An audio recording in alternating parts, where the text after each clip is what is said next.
Shalom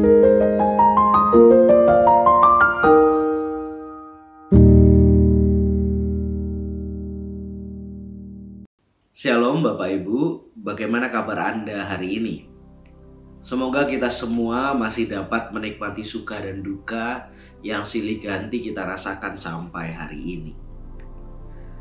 Jika Anda, Bapak Ibu, disodorkan pertanyaan, sebagai orang Kristen, apa makna hidup Anda di dunia ini? Maka, kira-kira apa jawab Anda? Tidak sedikit orang-orang percaya memahami arti atau makna hidup mereka hanya sebatas pada hal-hal yang sifatnya ritualistik. Sebagai seorang percaya, makna hidup saya di dunia adalah menyembah Tuhan melalui berdoa misalnya. Hadir kebaktian, baca Alkitab, memberikan persembahan dan persepuluhan sebagai ungkapan syukur, atau bernyanyi puji-pujian dan memuliakan nama Tuhan. Loh, melakukan yang ritualistik, apakah itu salah? Tentu tidak salah Bapak Ibu. Hal itu baik, sangat baik. Tapi jika kita masih berpikir bahwa arti hidup kita di dunia ini hanya sebatas pada hal-hal itu saja, maka kita sedang salah jalan. Jika kita masih berpikir bahwa makna hidup kita di dunia ini hanya sebatas pada hal-hal itu, maka kita perlu berbalik, perlu menyelaraskan diri pada kehendak Tuhan. Mari kita perhatikan Amsal pasal 21 ayat 3. Dicatat di sana, melakukan kebenaran dan keadilan lebih menyenangkan bagi Tuhan daripada kurban. Kurban yang dicatat pada bagian itu merujuk pada ritual persembahan yang dilakukan oleh orang-orang Israel sebagai bagian dari peribadahan mereka. Kurban dilakukan oleh umat Allah pada waktu itu sebagai simbol penyesalan atas kesalahan dan dosa mereka. Melalui pemberian kurban pada Allah, mereka berharap terjadi pemulihan relasi antara mereka dengan Allah. Namun menariknya Bapak Ibu, kitab Amsal mencatat bahwa bagi Tuhan, pemberian kurban tidaklah cukup untuk menyenangkan hatinya. Yang menyenangkan hati Tuhan justru adalah melakukan kebenaran dan keadilan. Lantas apakah itu artinya kurban dan segala ritual keagamaan itu adalah hal yang tidak penting bagi Tuhan? Tentu bukan itu maksudnya. Ritual keagamaan adalah hal yang baik, hal yang penting untuk dilakukan, karena melalui hal-hal itu iman kita bisa bertumbuh. Kalau Anda mau mengingat, Yesus pun melakukan ritual-ritual keagamaan.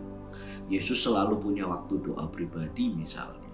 Yesus juga hadir dalam peribadahan di sinagog. Namun di kitab Amsal hari ini mengingatkan kita bahwa ternyata tidaklah cukup bagi orang-orang percaya jika di keseluruhan hidup mereka hanya disibukkan dengan hal-hal ritualistik tersebut. Sebagai orang-orang percaya, kita itu dipanggil untuk melakukan kebenaran dan keadilan, tidak hanya hal-hal yang ritualistik sifatnya. Kita diminta untuk berani mempertahankan nilai-nilai kebenaran di tengah realitas hidup yang kadangkala melanggengkan kecurangan. Kita diminta untuk berani bersuara ketika ketidakadilan terjadi di sekitar kita.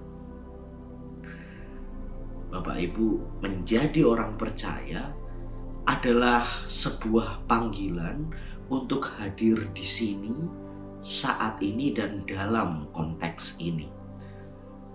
Ketika Allah menghadirkan Anda dan saya di Indonesia, di kota Surabaya, maka Tuhan ingin Anda dan saya melakukan sesuatu bagi kota kita, bagi negeri kita. Jangan bayangkan Anda dan saya melakukan hal-hal yang spektakuler, Bapak Ibu.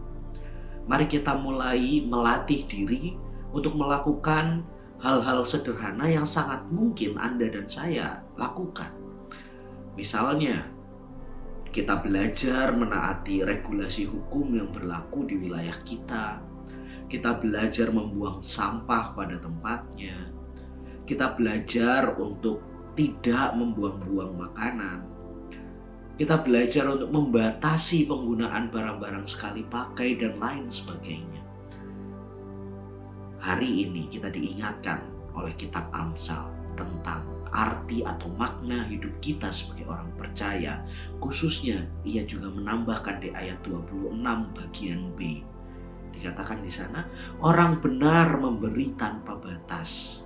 Artinya, makna hidup seorang percaya adalah memberi diri untuk melakukan kebaikan itu tanpa batas. Bukan bagi dirinya sendiri, tapi bagi orang lain, bagi sesama, bagi dunia. Maka Bapak Ibu, mari bertanyalah pada diri kita masing-masing saat ini. Apa yang akan aku lakukan sebagai orang Kristen untuk Indonesia dan untuk Surabaya? Kiranya panggilan iman itu senantiasa kita rasakan di sepanjang hidup kita.